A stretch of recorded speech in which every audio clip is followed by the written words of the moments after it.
BJP প্রার্থীর সমর্থনে সভা ও মিছিল ভারতীয় জনতা যুব মোর্চার নেতৃত্বে। বিজেপি প্রার্থীর সমর্থনে সভা ও মিছিল করল ভারতীয় জনতা যুব মোর্চা। ৪৫ নং চাঁচল বিধানসভার বিজেপি প্রার্থী রতন দাসের সমর্থনে রবিবার চাঁচলের একটি বেসরকারি অতিথি আবাসে এক সভার ডাক দেওয়া হয়।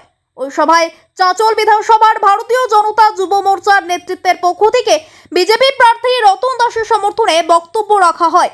সভা শেষে প্রার্থীকে সঙ্গে নিয়ে চাঁচল পরিক্রমা করা হয়। চাঁচল বিধানসভার বিজেপি প্রার্থী রতন দাসকে বিপুল ভোট দিয়ে জয়যুক্ত করার আহ্বান জানায় চাঁচল বিধানসভার ভারতীয় জনতা যুব মোর্চার নেতৃত্ব। রাজ্যে সরকার পরিবর্তনের আহ্বান জানায় ভারতীয় জনতা যুব মোর্চার নেতৃত্ব। এদিনের কর্মসূচির শেষ পর্বে ভারতীয় জনতা যুব মোর্চার মণ্ডল 5-এর যুব সভাপতি বাপি দাস কি বলেন, আসুন তা শুনে নেওয়া যাক।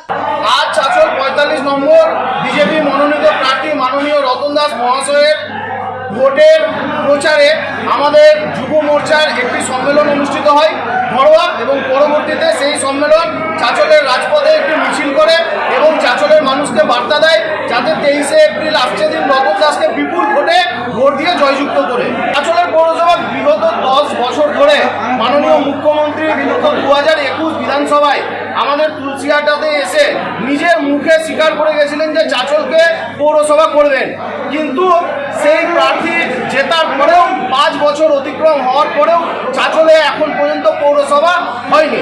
সেইটা মানুষ জানে যে তিনি একদম চাঁচলের মানুষকে বোকা বানিয়ে জনগণের ভোট নিয়েছিলেন। সেই ভুল আর চাঁচলের জনগণ এইবার করবেন। বাপি দাস, আমি চাঁচল মণ্ডল 5-এর যুব প্রেসিডেন্ট। সম্মেলনে উপস্থিত ছিলেন যুব মোর্চার সকল সদস্য তথা প্রেসিডেন্ট, জেনারেল সেক্রেটারি এবং আমাদের জেলা থেকে আসা যুব মোর্চার প্রেসিডেন্ট, প্রাক্তন প্রেসিডেন্ট এবং জিএসরা উপস্থিত ছিলেন, এবং উপস্থিত ছিলেন মাননীয় রতন দাস মহাশয়, যিনি আমাদের প্রার্থী।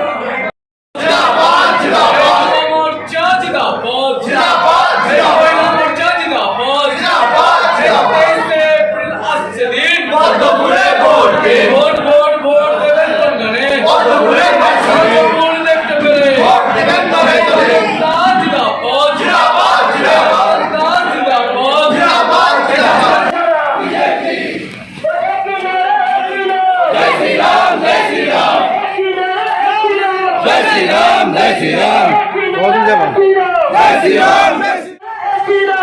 Shri Ram.